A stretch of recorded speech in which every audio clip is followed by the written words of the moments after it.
dan kesempurnaan kekuasaanku atas segala sesuatu. Maka sesungguhnya inilah yang mendekatkan engkau kepadaku. Itu hadis Rasulullah SAW. Disebut apa dia? Al-ilmu ilman, fa ilmun fil qalbi fadzalika huwal ilmun nafi' wa ilmun 'ala al-lisan fadzalika hujjatullah 'ala ibni Adam. Ingat molek. Ilmu ada dua. Satu ilmu di hati, maka itulah ilmu yang bermanfaat, dan satu lagi ilmu yang hanya di lidah, maka ianya akan menjadi hujah di depan Allah. Allah tanya. Sila-sila dengan sebab tu kita campak masuk neraka. Nauzubillah. Ada itu tuan-tuan rahmati Allah, mudah-mudahan kita sama-sama mendoakan tuan-tuan, mendoakan ulama-ulama, guru-guru yang mengajar tuan-tuan, biar dia orang istiqamah dan dia orang itu benar luar dan dalam. Saya tak minta banyak, tuan-tuan doakan itu cukup lah. Kita risau sedih, zahir dan batin. Dan kami pula guru-guru mendoakan tuan-tuan. Jadi bila doa kita sesama kita menjanibain, janib ini doa, janib ini doa, maka insya-Allah benda itu akan kuat dan Allah akan berikan kesejahteraan pada semua tuan-tuan. InsyaAllah ya. Maka inilah al-mu'minuna ba'duhum ba'd. Kita ni sama, kita bantu-membantu di antara satu sama lain. Yang mana tuan-tuan rahmati Allah, diriwayatkan daripada Sayyidina Ali karamallahu wajhah bahawa beliau telah berkata dalam terjemahan tentang Sayyidina Ali. Boleh tuan-tuan baca sendiri. Tapi tuan-tuan tak ada kitab. Kalau kitab yang kecil tu muka surat 59 ya. Minta maaf, saya minta maaf itu sebab yang tu saya beli, saya tak cek sama habis. Jadi tapi tak apa kan. Nanti saya akan ambil tuan-tuan. Tuan-tuan nak tak buku ni betul-betul? Nak tak tuan-tuan? Sebab saya akan tempah ni. Sebab benda ni tempat dia susah nak dapat. Tapi memang bagus. Ni cetakan ni paling bagus. Tapi tok guru yang buat ni, dia buat ikut suka dia. Lepas tu dia tak banyak sebarkan sangat. Guru yang buat ni. Jadi kita nak kena ambil, kadang-kadang sampai keteranganmu nak pergi ambil. Jadi kalau tuan-tuan nak, saya ambil. Berapa naskah beritahu. Lepas tu bagi aku sampul. Sampul laga ni lah. Kan?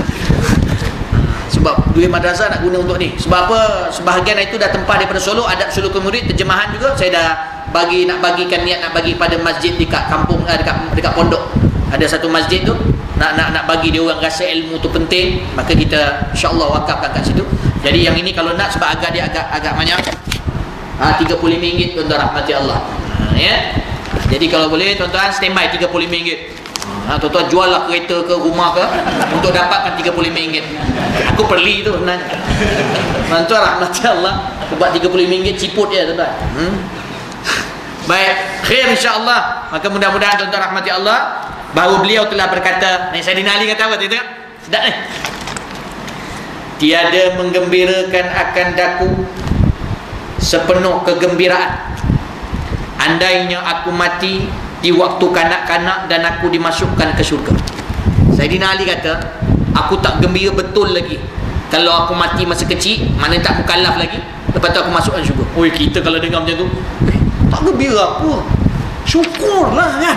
Kita mati ketika kecil, masuk syurga kan. Tak pernah nak buat ni, tak buat apa lagi. Tak buat dosa. Kalau buat pun, kalau tenangkan, kadang budak-budak kecil kan, kita tengah sembahyang dia tenang kepala kita kan.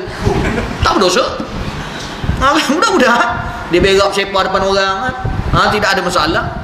Lepas tu dia buat apa-apa, dia tak berdosa. Lepas tu mati masuk syurga. Bighairi hisab. Min ghairi hisab, tidak ada hisab dan sebagainya. Tapi Sayyidina Ali kata apa?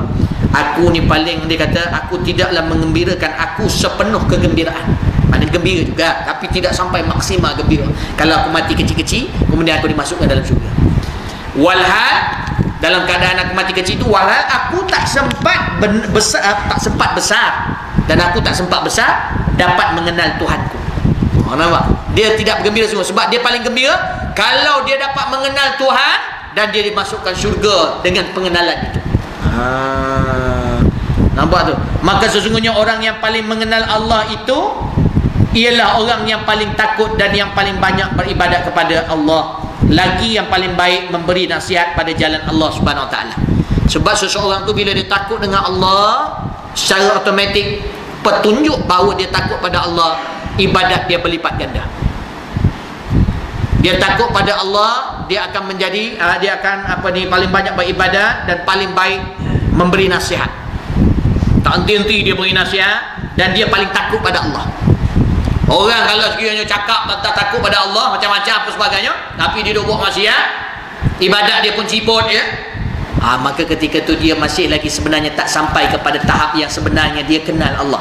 Sebab kalau dia betul-betul kena, dia akan ibadat sebanyak-banyaknya dan dia akan belajar sebanyak-banyaknya supaya menyempurnakan ibadat dia, dan dia akan semakin takut pada Allah. Cuma Allah ajar kita dengan ilmu, takut itu mesti diimbang dengan raja. Sebab kalau takut itu tidak diimbang dengan harapan, dia akan menyebabkan takut langsung tak boleh buat apa, tak campur masyarakat, langsung tak boleh, jadi takut dipermainkan syaitan pula.